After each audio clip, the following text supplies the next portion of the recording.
warahmatullahi wabarakatuh. Halo anak-anak, bagaimana kabar kalian hari ini? Semoga sehat selalu dan tetap semangat. Jangan lupa jaga kesehatan ya. Jangan lupa juga selalu pakai masker saat beraktivitas di luar rumah. Selalu cuci tangan pakai sabun dan hindari kerumunan. Ya, nama saya Bu Kirana Bestari Wirawati, bisa dipanggil Bu Kirana.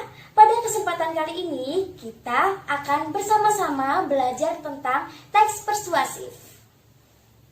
Baik, sebelum pembelajaran dimulai, alangkah lebih baiknya jika kita membaca basmalah terlebih dahulu. Bismillahirrahmanirrahim. Semoga dengan bacaan basmalah tadi dapat memperlancar kegiatan belajar mengajar pada hari ini. Baik anak-anak, sebelum pembelajaran dimulai, Ibu akan bertanya terlebih dahulu. Sebelumnya, apakah anak-anak di sini pernah mengucapkan kata mari? Misalnya, mari kita menjaga kebersihan lingkungan dengan tidak membuang sampah sembarangan. Nah, sebenarnya anak-anak secara tidak langsung telah mengucapkan kalimat persuasif. Kira-kira apa lagi ya contoh dari kalimat persuasif? Atau mungkin kata-kata yang mengandung unsur ajakan? Apa ya? Ada yang tahu? Ya, betul sekali. Ayo, mari, hendaklah, dan lain sebagainya yang mengandung kata-kata ajakan itu termasuk sebagai kata persuasif atau bahasa-bahasa yang mengandung unsur persuasif. Untuk lebih jelasnya, marilah kita simak tayangan berikut ini. Ya anak-anakku, di sini Ibu telah menyediakan 3 contoh teks yang berbeda. Nah, kira-kira yang mana ya yang termasuk dalam teks persuasif? Apakah yang A, B, atau C? Coba dipahami terlebih dahulu kata-katanya, kemudian struktur bahasanya. Dan ternyata jawabannya adalah yang mana ayo? Ya, betul, jawabannya adalah yang B. Nah, pastinya di sini ada yang bertanya dong, "Loh Bu, kenapa jawabannya kok B? Kok gak yang A atau yang C?" Nah, untuk menjawab rasa penasaran tersebut, makanya tetap saksikan video ini, jangan sampai ketinggalan.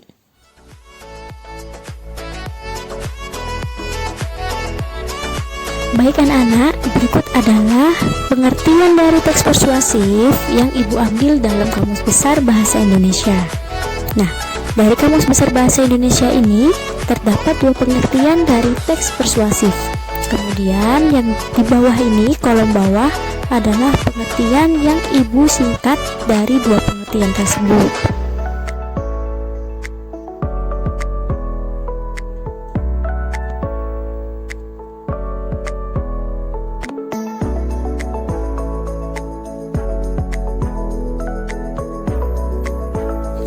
Oh iya, teks persuasif ini sebenarnya dibagi menjadi 4 jenis, antara lain yang pertama yaitu politik.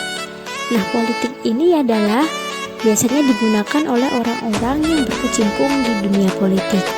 Yang kedua adalah pendidikan, yang digunakan untuk mencapai tujuan-tujuan pendidikan. Kemudian juga ada advokensi atau periklanan. Biasanya teks persuasif ini digunakan oleh orang-orang dalam dunia usaha yang diharapkan untuk menarik pembaca agar tertarik atau terpikat dengan jasa yang ditawarkan. Dan yang terakhir yaitu teks persuasif propaganda. Teks persuasif propaganda ini berisi informasi yang digunakan tidak hanya untuk memberikan informasi saja, kemudian untuk apa? Yaitu agar pembaca sadar dan berbuat sesuatu sesuai dengan yang diinginkan oleh penulis. Nah, seperti teks-teks yang lainnya, teks persuasif ini juga memiliki ciri-ciri.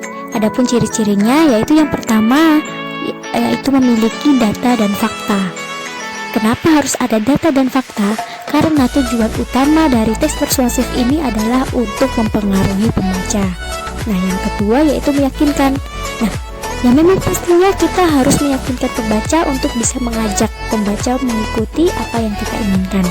Yang ketiga berisi kata ajakan, seperti halnya struktur, ciri-cirinya yaitu memiliki kata-kata ajakan, karena itu memang sebagai titik fokus tersendiri dari teks persuasif ini. Inilah ciri-ciri utama dari teks persuasif.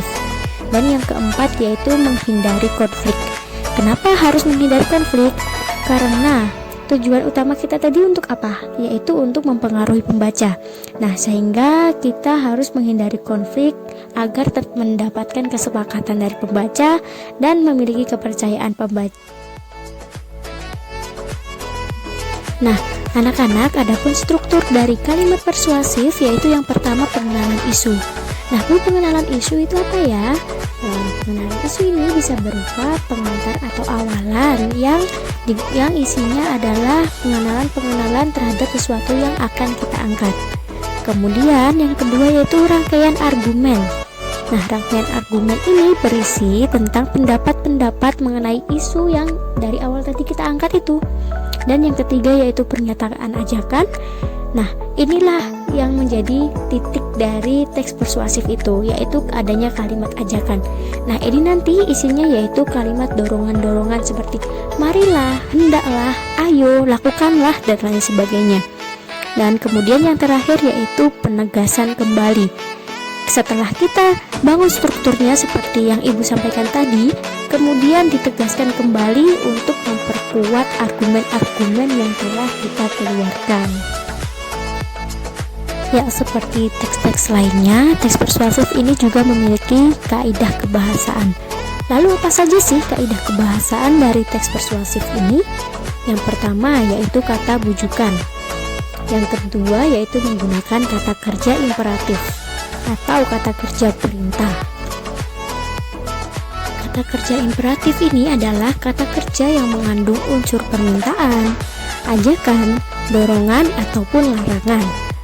Yang selanjutnya yaitu adanya konjungsi yang argumentatif. Apa sih konjungsi yang argumentatif ini?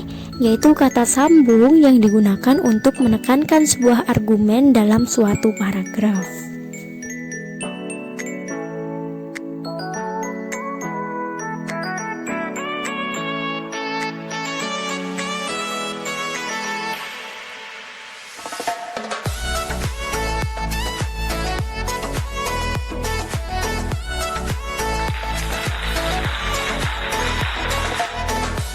Dan yang terakhir untuk penugasannya, bisa bebas memilih dari video atau maupun dari bacaan, yang penting di dalamnya mengandung kalimat persuasif. Nah, nanti setelah mendapatkan yang pas, kemudian analisislah, carilah bagaimana kaidah kebahasaannya dan disertai dengan bukti berupa penggalan teks. Terima kasih.